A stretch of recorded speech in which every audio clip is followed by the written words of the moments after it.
ang tunay na paglilingkod sa bansa, katuwang ng mga magsasaka.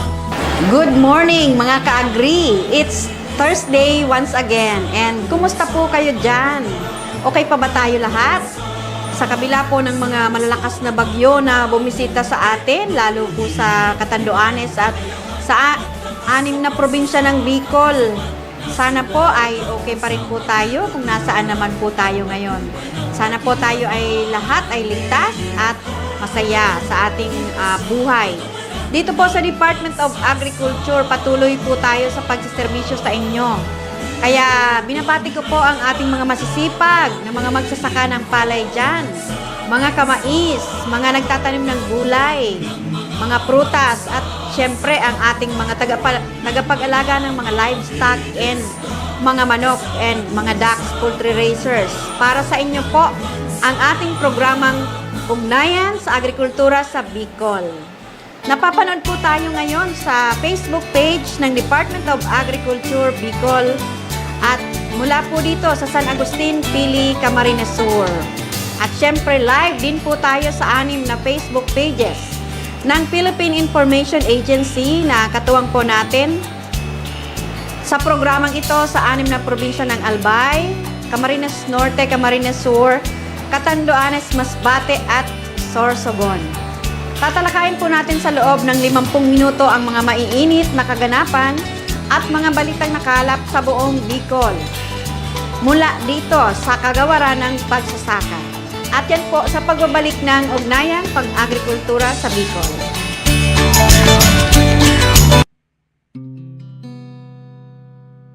Sigurado ka na ba dyan, anak? Tay, sigurado na po ako. Matagal ko na itong pinag-isipan at dito nakasalalay ang ating kinabukasan. Magandang araw po. Salamat po sa tiwala. No, kami ang dapat magpasalamat sa inyong mga magigiting na magsasakang Pilipino para sa patuloy na pagtatanim para sa Pilipinas. Salamat sa masarap at safe na kanin. Let's be responsible. Siya talaga ang gusto ko.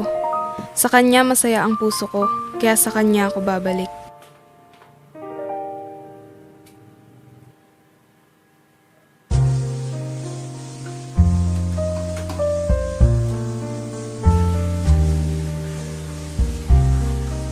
Delivery po. Ito na po yung brown rice nyo. Brown rice ang gusto ko dahil nakatutulong ito makaiwas sa cardiovascular diseases, cancer, type 2 diabetes, at nakapagpapababa ng blood pressure. Let's be responsible. Mahalaga sa ating mga Pilipino ang bigas. Hindi kumpleto kung walang nakahaing kanin sa ating hapagkainan. Kung kaya naman, bigyan natin ng halaga hindi lamang ang ating kinakain, gayon din ang mga magsasaka. Be responsible. Iwasan ang tirang kanin. Kumuha ng sapat at ng kayang ubusin. Mainam na kumain lamang ng dami ng kanin na akma sa ating edad at pangangatawan. Nakaiwas sakit ka na, nakaiwas aksaya ka pa. Kumain ng masustansya. Subukan ng kakaibang kanin.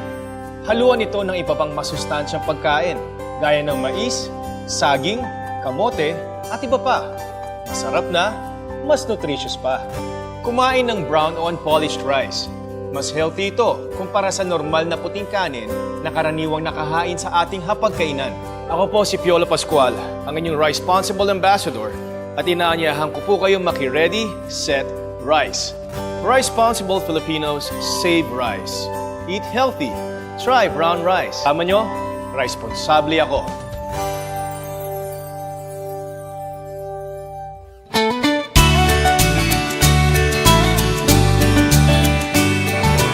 Ayan, nagbabalik po tayo sa ating programa. So, November is National Rice Awareness Month and DA Bicol kicked off the National Rice Awareness Month celebration yesterday, kahapon po, November 19, through a palay lakad from DA grounds to Pili Town Center at nagkaroon din po ng Zumba dance, followed by a short program na ginawa po sa DA Covered Court kung saan nagkaroon din po ng exhibit ng mga rice products ng iba't ibang farmers cooperative and association. And dinaluhan po ito ng mga piling imbitadong mga magsasaka at mga empleyado ng DA, Bicol at iba pang attached agencies na katuwang po natin dito sa National Rice Awareness Month, kagaya po ng PhilRice, ng Agricultural Training Institute, and iba pang mga ahensya na katuwang po natin sa selebrasyon na ito. And ang highlight po ng ating activity ay ang recitation ng Be Responsible Pledge na pinangunahan po ng walang iba kundi ang napakagandang reigning Miss Bicolandia 2025, Miss Iris Oresca. Kasama po ang napakaganda din at sexing influencer from Abao, si Miss Audrey Villa. Ayan, thank you po sa pagdating ninyo, and I'm sure maraming natuwa sa ating ginanap na National Rice Awareness Program Kick-Off Activity. Mamaya po ay panonoorin po natin ang mga kaganapan mula dun sa palaylakad hanggang po sa matapos po ang ating NRAM Kick-Off Activity. Isa pa pong pinagdiriwang natin ngayong November ay ang Organic Agriculture Month. By virtue nga po ng Presidential Proclamation number 1030, Series of 2015, the National Organic Agriculture Month is celebrated every November to promote organic agriculture as a healthy, sustainable farming approach that is also capable of enhancing the country's global competitiveness and environmental integrity, producing affordable, safe, and nutritious food, increasing food security and safety, and alleviating poverty. Likewise, Organic Agriculture Act supports the enactment of RA 168 or the Organic Agriculture Act of 2010, which mandate is to promote, propagate, develop, and implement organic agriculture practices in the Philippines, lalong-lalo na po dito sa atin sa Bicol region. So, hi po sa lahat ng mga nag-i-engage sa organic agriculture, sa ating mga farmers cooperative and association na talaga naman pong organic na ang kanilang farming, ang kanilang pagsasaka.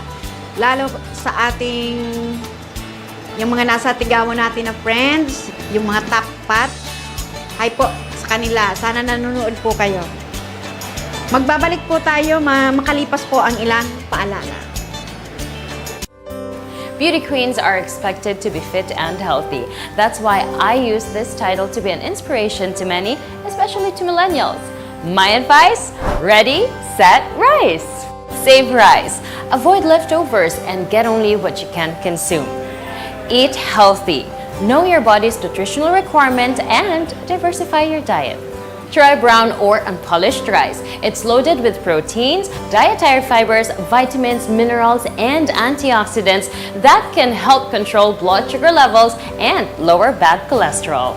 This is your Miss Global Philippines, CJ Hero, and I invite you to get ready, set, rice! Be responsible! Let's be responsible. Responsable ako because hindi ako nagsasayang ng kanin. Responsible ako because I know the hardship of our farmers. Responsible ako because rice makes our lives nice.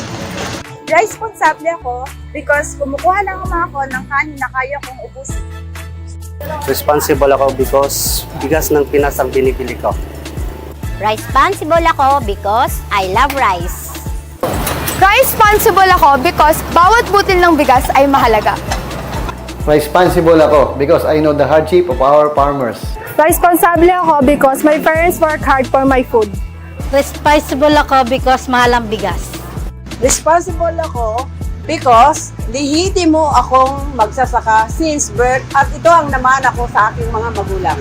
Responsable ako because pinapalagaan ko ang pera ng aking mga magulang. Responsible ako because wasting rice is like wasting life. Responsable ako because I know the hardship of our farmers. Responsable ako because I know how it feels to have nothing. Responsable ako because mahal ko ang magsasaka. Let's be responsible.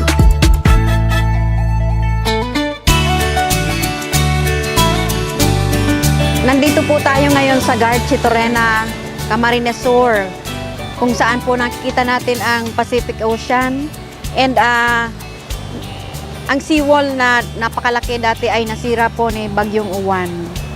Kaya po ngayon hinihintay natin ang pagdating ni President Bongbong Marcos kasama si Agriculture Secretary Francisco Chu Laurel. Kung makikita po ninyo, talagang napakalaki ng damage na nangyari dito sa seawall ng Garchi Torena, kung nasaan katabi din ang Garchi Torena Elementary School. Sa datos po na pinakahuling datos po ng Department of Agriculture, umabot na po sa 3.7 billion pesos ang damage sa 6 na probinsya ng Albay, Camarines Norte, Camarines Sur, Masbate, Catanduanes at Sorsogon. And pinakamalaki po dito ang natamo ng Camarines Sur, kung saan 1.5 billion ang tinatayang initial damage as of today. And karamihan po dito ay palay at coconut. Sa Catanduanes po ang pumapangalawa, kung saan napakalawak naman ang nasirang abaca plantation. Ayon po kay DA Bicol Regional Executive Director Rodel Tornilla, meron po nakahandang regular intervention and buffer stock po na available po ngayon from Department of Agriculture na nakakalaga ng 1.2 billion pesos.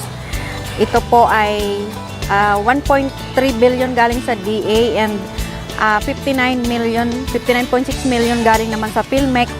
And ang ACPC, Agriculture Credit Policy Council, ay naglaan po ng 25 million pesos para sa mga nasalanta ng bagyo. Pwede po silang mag-loan ng 25,000 pesos per farmer or fisher po sa ating Sure Aid.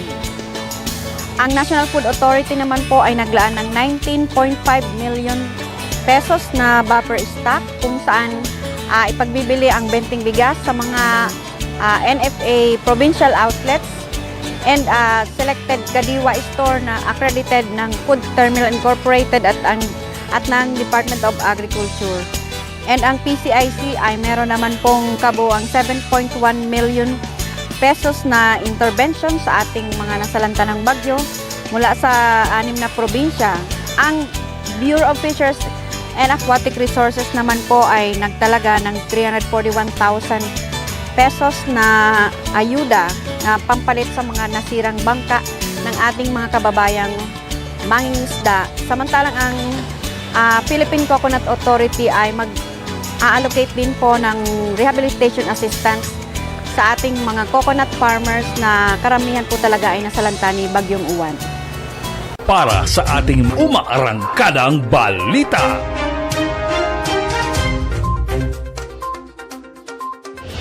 Naghatid ng pag-asa sa mga magsasaka at mangingisdang lubhang na apektuhan ng Bagyong Uwan sa Catanduanes ang pagbisita ni Pangulong Ferdinand Marcos Jr. noong 13 ng Nobyembre sa Barangay Tubli, kasamang ilang miyembro ng kanyang gabinete, kabilang na si Department of Agriculture Secretary Francisco Chu Laurel Jr. Kinumusta ng Pangulo ang kalagayan ng mga bakwit sa Tubli Elementary School. Personal niya ring inalam ang mga pangangailangan ng mga ito at inatasan ang mga kalihim at mga direktor ng bawat ahensya sa rehiyon ng agarang aksyon. Isa sa mga nakausap ng Pangulo si Asuncion C. Benedicio, residente ng Barangay Sabangan, Karamoran, Catanduanes, na tinangay ng malalakas na alon ang bahay, pati na rin ang bangkang ginagamit sa hanap buhay ng kanyang asawang mangingisda. Tiniyak ng Pangulo na katuwang ang DA Bicol, mabibigyan si Benedicio at iba pang nasalanta ng Bagyong Uwan ng bagong bangka at alternatibong kabuhayan sa lalong madaling panahon. Mamimigay din ang DA Bicol ng mga binhi ng iba't ibang cash crops, habang siniguro naman ng Philippine Fiber Industry Development Authority na mamamahagi sila ng mga pananim na abaca. Magbubukas din ang DA Bicol kasama ang National Food Authority ng Kadiwa Store, kung saan makabibili sila ng bigas sa nagkakahalaga lamang ng 20 pesos bawat kilo sa ilalim ng Rice for All program ng ahensya sa loob ng 3 buwan. Patuloy ang ginagawang pakikipag-ugnayan ni DA Bicol Regional Executive Director Rodel Tornilla sa mga pinuno ng iba pang mga ahensya Agricultural Program Coordinating Office at Provincial Agriculture Office sa Catanduanes upang masiguro na agad na maihahatid ang mga ayuda sa mga benepisyaryo sa probinsya. Sa inisyal na ulat ng DA Bicol noong 12 ng Nobyembre, tinatayang nasa 35.65 bilyong piso ang nakalaang pondo para sa lalawigan ng Catanduanes. Kabilang dito ang 33.94 milyong pisong halaga ng mga binhi mula sa Rice at High Value Crops Development Program, mga biik, kambing at manok mula sa Livestock and Poultry Programs, 1.45 milyong pisong halaga ng bigas mula sa NFA, 140,000 peso halaga ng tilapia fingerlings mula sa Bureau of Fisheries and Aquatic Resources, at 117,610 pesos na pananim ng nyog mula sa Philippine Coconut Authority. Maaari pa itong madagdagan habang tinatapos ng ahensya ang rehabilitation plan para sa buong rehiyon. Sa kasalukuyan ay aabot na sa 169.54 milyong piso ang panukalang budget sa inisyal na plano para sa rehabilitasyon ng probinsya. Kabilang dito ang 24.80 milyong piso para sa BIFAR at 136.11 milyong piso para sa PhilFIDA na siyang nangangasiwa sa pagpapalakas ng industriya ng abaka, ang pangunahing produkto ng probinsya. Ito si Emmy Jane Malonzo, nag-uulat mula sa DA Rafis 5. Para sa ating mga umaarangkadang balita.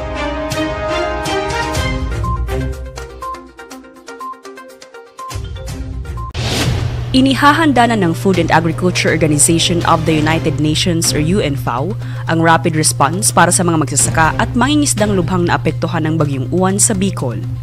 Kaugnay nito, nakipagpulong sa Department of Agriculture Bicol sa pangunguna ni Field Operations Division Chief Earl Vincent Vegas, sina UNFAO National Emergency and Resilience Coordinator Francis Galenzoga at Anticipatory Action Specialist Sandro Pantua bilang bahagi ng kanilang ginagawang Rapid Needs Assessment at coordination meeting sa mga ahensya ng pamahalaan na katuwang nila sa pagpapatupad ng kanilang mga programa. Kabilang sa dumalo sa pagpupulong ang mga tauhan mula sa DA Bicol Disaster Risk Reduction and Management Unit, Adaptation and Mitigation Initiative in Agriculture o AMIA at Adapting Philippine Agriculture to Climate Change o ang APA Project. Tinalakay sa pagpupulong ang pinakahuling Progress Damage Report na naitala ng DA Bicol Disaster Risk Reduction and Management Unit. Kinonsulta rin ng UNFAO ang DA Bicol hinggil sa mga lugar na dapat mabigyang prioridad at mga tulong na maaaring mairekomenda ng ahensya para sa mga matutukoy na benepisyaryo. Tutungo ang UNFAO sa probinsya ng Catanduanes sa huling linggo ng Nobyembre. Katuwang ng DA, layunin ng organisasyon na makapagpaabot ng mga ayuda tulad ng Cash for Work and Agriculture at Cash for Livelihood na makakatulong upang muling maibangon ang sektor ng agrikultura sa mga naapektuhang komunidad sa rehiyon. Nagpapatuloy ang DA Bicol sa pagkalap ng impormasyon mula sa mga lokal na pamahalaan at katuwang ng mga ahensya.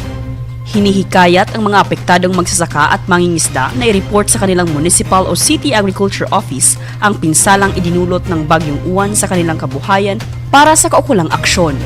Ito si Emmy Jane Malonzo, nag-uulat mula sa DA Rafis 5. At yan po ang umaarangkadang balita. Ang African Swine Fever o ASF ay isang nakamamatay na sakit na tumatama sa mga baboy, domestic man o wild, at may malaking epekto sa food safety maging sa ekonomiya.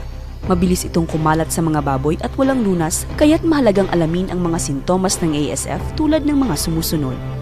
Kapag ang baboy ay may mataas na lagnat, walang ganang kumain, namumula ang balat at nagdurog ang mga internal organs, namamatay ang baboy sa loob ng 2 hanggang 10 araw at maaaring umabot sa 100% ang mortality o mamatay lahat ng baboy sa isang babuyan. Kapag napansin ang mga sintomas na ito, i-report agad sa inyong Municipal Agriculture Office. At tandaan, ang pinakamabisang depensa laban sa ASF ay ang mahigpit na biosecurity measures. Narito ang mga dapat gawin. Para sa mga tagapag-alaga ng baboy, maglinis at magdisinfekta ng kulungan gamit ang 1 tablespoon ng bleach na may 1 litrong tubig. Huwag ipakain sa baboy ang mga tira-tirang pagkain. Maglagay ng footbath at mag-disinfect araw-araw. Huwag hayaang gumala ang baboy at limitahan ang bisita sa kulungan. Laging maghugas ng kamay, magsuot ng gloves at mask. Ilibing ng maayos ang namatay na baboy sa tulong ng veterinary office. Para sa mga nagkakatay ng baboy, magkatay lamang sa mga accredited slaughterhouse. Huwag bumili o magkatay ng may sakit o patay na baboy. Panatilihing malinis ang gamit at lugar ng katayan at iwasang pagsamasamahin ang mga baboy mula sa iba't ibang pinanggalingan. Para naman sa publiko o mamimili, siguraduhin na ang karne ay may tatak ng NMIS o Meat Inspection Certificate. Iwasang magdala ng mga processed meat mula sa ditiyak na pinanggalingan. Para sa karagdagang impormasyon, i-like at i-follow ang Facebook page ng DA Bicol, Department of Agriculture Bicol. Alagaan ang baboy, alagaan ang kinabukasan. Sarong serbisyo publiko kan Department of Agriculture sa Bicol. Ako po si Maria Daisy Granada Yulin, Pangulo ng Bicolanas Agriculture Cooperative. Napakalaki po ng benepisyo kung ikaw po ay isang accredited CSO ng Department of Agriculture. Priority na mabigyan po kayo ng mga proyekto katulad nga po nitong Inspire Project. Pag napatunayan na kayo ay meron ng kakayahan, kayo ay mabibigyan ng mga proyekto. At the height of the pandemic, we were granted 1 million ng Department of Agriculture ng isang kadiwa store. And ngayon po yung 1 million na yon ay tumubo na yon.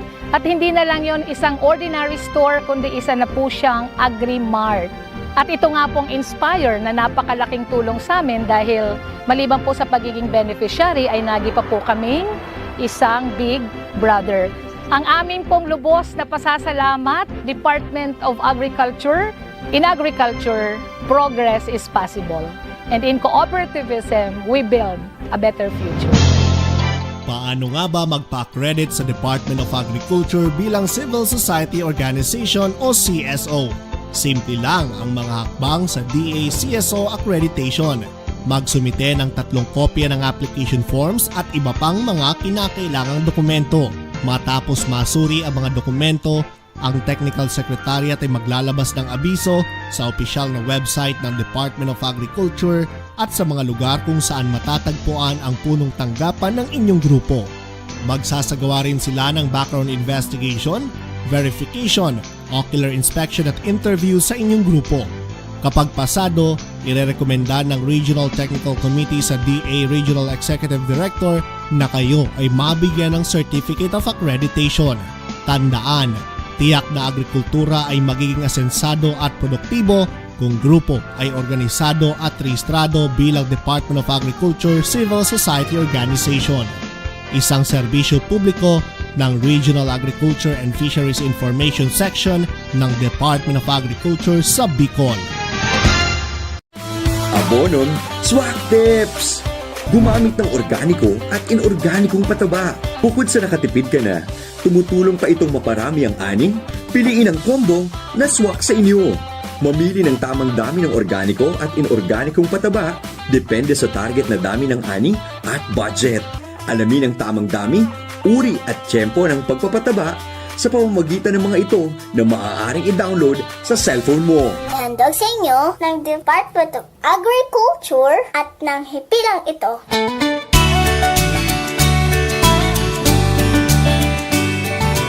Nagbabalik po ang ating programang Ugnayang Pang-Agrikultura sa Bicol. So hindi na lang po mga minimum wage earners ang nakakabili ngayon ng benteng bigas, kundi pati po ang iba't ibang sektor ng komunidad tulad ng solo parent, persons with disability, mga miyembro ng 4Ps at ating mga magsasaka at mangingisda. Kasama na po ang mga jeepney driver and tricycle driver. Ito po ay sa pamamagitan ng programa ng DA na Rice for All program. Layunin po ng Rice for All program na i-ensure ang availability of affordable, high-quality rice for all Filipino households, thereby promoting food security and price stability nationwide. Layunin din po na i-stabilize ang presyo ng bigas through efficient logistics and distribution mechanism and makadevelop ng sustainable distribution model that effectively serves diverse regions, ensuring access even in remote communities.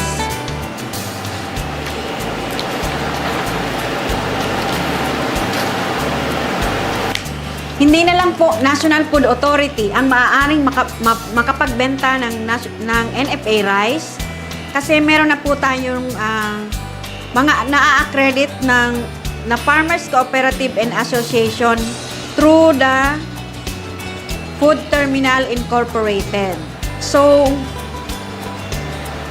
ito pong mga Farmers and Fisher Folk Enterprises or Farmers Cooperative and Association na recognized by AMAS as or AMAD sa region as consolidator and suppliers are allowed to transact directly with Food Terminal Incorporated. So ang marami na po ang ang FCA na nagkontak po sa AMAD and nag-signify ng kanilang willingness na bumili ng NFA rice and ipagbili din po ito sa ating mga sa mga natin vulnerable sector. Ito po ang mga senior citizens, solo parents, PWD, 4-piece beneficiaries, rice farmer, fisher po, jeepney driver, and tricycle driver. So, ano ang requirement po para makabili ang mga senior citizen? Mag-present lang po ng senior citizen ID issued by the OSCA, Office of Senior Citizen Affairs, and meron pong monthly allocation na 30 kilos per month ang ating mga senior citizen and maximum volume per purchase po ay 10 kilos. Ganun din po ang mga solo parent, 30 kilos allocation per month, and maaari din pong mag-present naman ng solo parent ID issued by LGU's Welfare and Development Office. Sa mga PWD naman po ay maaaring makabili ng 30 kilos per month allocation, magpakita lang po ng PWD ID. Ang mga 4-piece naman po ay kailangan lang mag-present ng 4-piece beneficiary ID or certification issued by DSWD. Ang mga magsasaka naman po ay maaaring mag-present ng RSBSA ID. Maaaring makabili ng 50 kilos sa isang buwan ang ating mga magsasaka and maximum volume per purchase ay 50 kilos din. Sa ating mga mangingisda naman, 10 kilos ang kanilang allocation per month and maximum volume ay 10 kilos din. Sa jeepney driver, maaaring makabili ng 30 kilos per month and mag-present lamang po ng LTFRB issued driver's ID. Kagaya din po sa tricycle driver, mag-present lamang po ng tricycle operator's permit with driver's ID.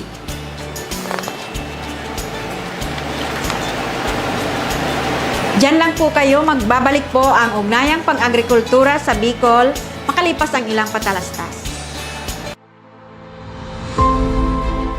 Ilagay ang kanang kamao sa kaliwang dibdib at sabay-sabay nating bigkasin ang Be Responsible Pledge.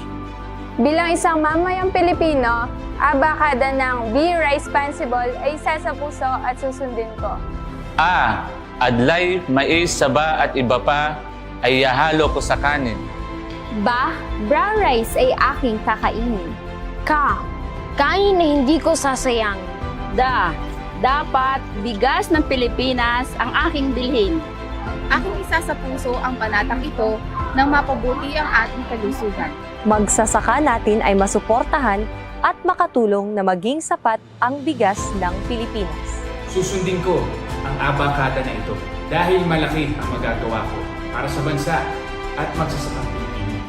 Sa bawat buting ng bigas o kanin na aking matitipid ay may masasasagit.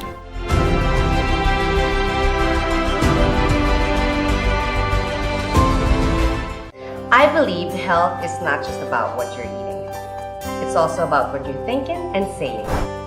As a parent, an actor, and a fitness advocate, we are one with our country in supporting our farmers and also promoting better health to our fellow Filipinos. This is your Fitspiration, Aubrey Miles. And your fitness and food buddy, Troy Montero. And we challenge you to get ready. Set rice. Save rice. Eat healthy. And try brown rice. Be responsible.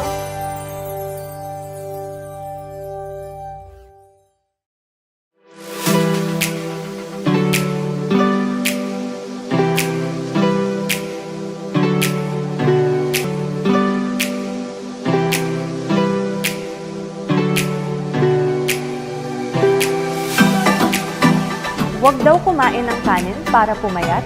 Safe ba yun? Kung on diet, mag-brown rice. mas madali kasi itong makabusog. Sexy na, healthy pa. Ang brown rice ay hindi espesyal na variety ng bigas. Ito ay unpolished rice na karaniwan ding tinatawag na pinawa o palay na inalisan lamang ng balat o ipa. Ito ay kulay brown dahil kasama pa nito ang dara.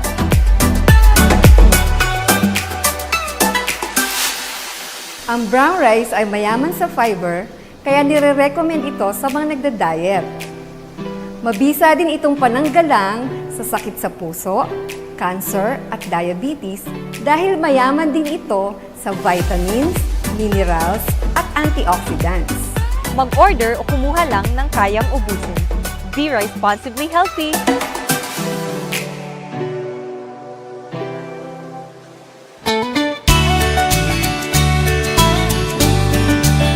Nagbabalik po ulit tayo sa ating programa Ugnayang Pag-agrikultura sa Bicol.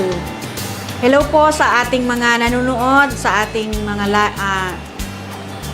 nag-comment sa Facebook page natin, and shout out po sa ating mga kasamahan sa Rapis, lalong-lalo kay Raymond Adversario na nagpapabati. At saka siyempre salamat din sa technical side kay Kuya Jun Colyantes and sa ating mga kasamahan na nagkakalap ng ating mga balita sa iba't ibang panig ng reyon. Nandyan si Annelyn Balesa, si Emmy Jane Malonzo, and si Sandra Abogado, kasama si Hermito, si Mitoy Pribaldos at si Emil Pasumbal.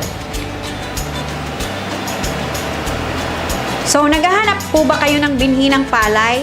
Ang Rice Seed Production Unit, isa po sa 4 na unit ng Central Bicol Experiment Station o CBES, ay may layuning tulungan ang mga magsasaka sa pamamagitan ng pagtiyak ng tuloy-tuloy na supply ng dekalidad na certified palay seed sa buong reyon. Kaya po, ang DA Bicol sa pamamagitan ng Rice Seed Production Unit ay nagbebenta ng certified palay seed sa abot kayang halaga. So, meron po tayo ditong NSIC RC 222 at 20 kg, NSIC RC 216 at 20 kg, and Green Super Rice 11 or GSR 11 at 20 kg. And ang mga presyo po nito ay 44 pesos per kilogram at 20 kg na certified palay seeds. Maaari din makuha ng mga magsasaka ng Kamsur na registered sa RSBSA ang kanilang libreng binhi dito sa DA RFO 5 bukod sa kanilang mga local government unit. Para makatanggap ng naturang serbisyo at iba pang katanungan, maaari kayong bumisita sa opisina ng Rice Production Unit at hanapin si Anacleto Mi Esplana sa DA CBES, Barangay San Agustin Pili, Camarines Sur. Itinuturing natin silang man's best friend. Ang kanilang katapatan, pagmamahal, at pakikisama sa atin ay wagas at hindi matatawaran. Subalit sa kabila nito'y marami pa rin sa kanila ang napapabayaan at nagiging banta sa kalusugang pampubliko. Ano-ano nga ba ang mga responsibilidad sa pag-aalaga ng aso? Ugaliing pabakunahan ang inyong mga alagang aso laban sa rabies taon-taon. Maaring lumapit sa inyong pinakamalapit na municipal, city, provincial veterinary o agriculture office upang magpa-schedule ng pagbabakuna sa inyong lugar. Bigyan ang inyong alagang aso ng sapat na pagkain, pag-aalaga at atensyon. Panatilihing malinis at maginhawa ang kulungan o tirahan nito upang maiwasan ang pagkakasakit.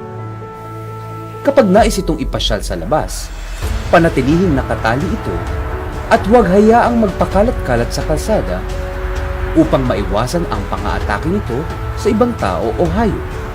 Bilang respeto sa kapwa, huwag itong hahayaang manira ng pampubliko o pribadong ari-arian. Kapag dumumi ang inyong alagang aso o pusa sa labas ng inyong bahay o lote, kaagad itong linisin. Ipagpaalam sa otoridad ang anumang kaso ng rabies sa inyong pamayanan. Mga maling paniniwala tungkol sa rabies. Una, mali ang paniniwala na ang lahat ng aso at pusa ay may rabies.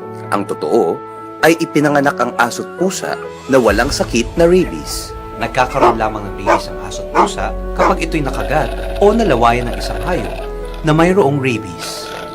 Pangalawa, mali ang paniniwala na ang rabies sa tuta at kuting ay mas nakakamatay kaysa matatandang aso at pusa. Ang totoo ay nakakamatay ang rabies kahit anong edad at klase o breed ng aso at pusa. Pangatlo, mali ang paniniwala na ang tandok, tambal, buhay na bato o ang paglalagay ng bawang sa sugat ay pangunahing panglunas sa kagat ng aso. Ang totoo ay hindi nakakatulong ang lahat ng mga ito sa kagat ng aso at pusa. Ang rabies ay maiiwasan sa pamamagitan lamang ng maiging paghugas ng kinagat na parte ng tao at pagpunta sa pinakamalapit na Animal Bite Treatment Center o ABTC sa inyong lugar. Naging matapat sila sa atin, kaya naman nararapat lang na ibigay natin sa kanila ang wastong pag-aalaga.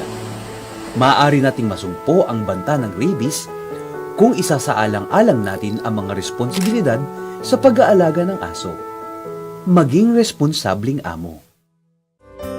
Beauty queens are expected to be fit and healthy. That's why I use this title to be an inspiration to many, especially to millennials. My advice? Ready, set, rice! Save rice. Avoid leftovers and get only what you can consume. Eat healthy. Know your body's nutritional requirement and diversify your diet. Try brown or unpolished rice. It's loaded with proteins, dietary fibers, vitamins, minerals, and antioxidants that can help control blood sugar levels and lower bad cholesterol. This is your Miss Global Philippines CJ Hero, and I invite you to get ready, set, rice! Be responsible!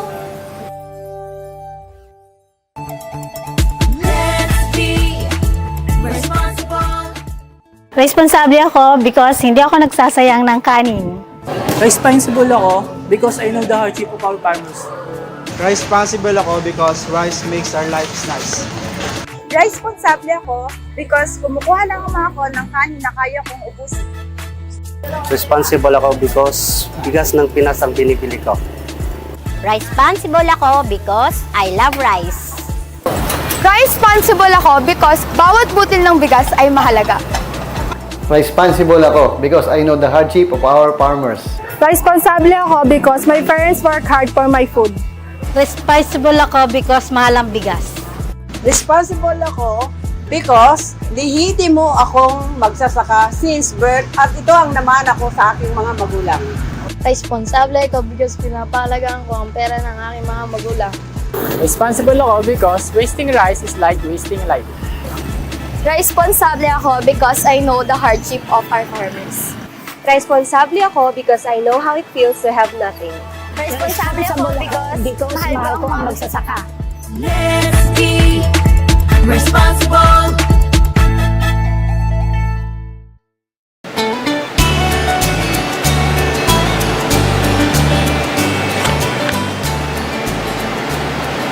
Ayan, nagbabalik po ang ating programa. Kung makagawi po kayo dito sa DA Regional Office, bisitahin po ninyo ang DA Techno Mercado located at DA Bicol Compound, San Agustin Pili, Camarines Sur. Makakabili po kayo ng iba't ibang mga agri-products, mga pasalubong, mga processed product like pickles, pili candies, mushroom, chicharon, at iba pa. And also mga fresh vegetable and fruits, and meron din tayong mga dried fishes and mga processed meat na mga napakasarap po at produkto ng ating mga Farmers Cooperative and Association. For orders, please contact Miss Wilbina Barnedo at 0948-939-2943. 0948-939-2943.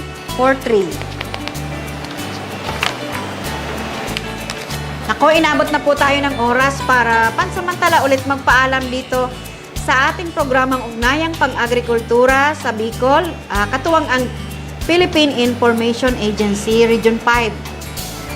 Salamat po pala kay RD Dudes Marianito, kay ARD Ma'am Lizelle Makatangay, and kay Sir Marlon Atun, and kay Ma'am Linda Inahe, ang ating pong mga katuwang dito sa ating programa. And of course, sa ating technical side, kay Sir Jun Colliantes. Ito pong muli ang inyong naging host, Love Guarin, Regional Information Officer ng DA Bicol. Maraming salamat po sa inyong pakikinig at pagsubaybay. Sabay-sabay nating kamtin ang pinakamimiting masaganang agrikultura at maunlad na ekonomiya sa bagong Pilipinas. God bless us all po, and sa susunod na pagkikita po ulit sa December, every third Thursday of December. So, advance Merry Christmas po sa lahat.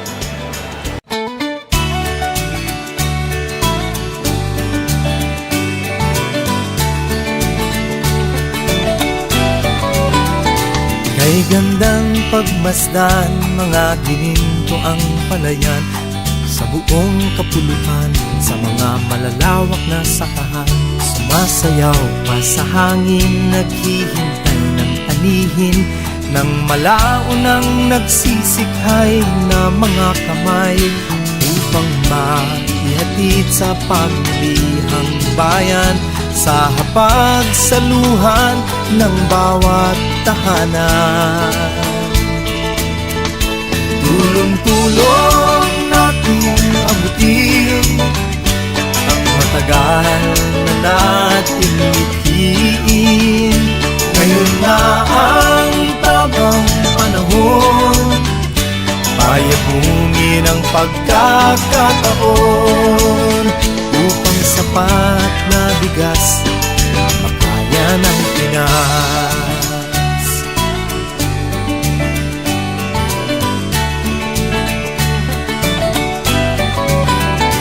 Darating din ang bukas, di na tayo aangkat, pagkat bunga ng pagsasaka ay tiyak at sapat-sapat. Kaya't ikaw at ako makiisa at makisalo upang ang layong ito'y maabot at makatotoo. Bawat palay, bigas, kanin ay bigyang halaga natin. Bawat butil ay biyaya at gintong pagpapala. Tulong-tulong natin abutin ang matagal na nating mithiin. Ngayon na ang tamang panahon, payabungin ang pagkakataon. Tulong-tulong natin abutin ang matagal na nating mithiin. Ngayon na ang tamang panahon, payabungin ang pagkakataon upang sapat na bigas makaya ng Pinas. Sapat na bigas kaya ng Pinas. Sapat na bigas kaya ng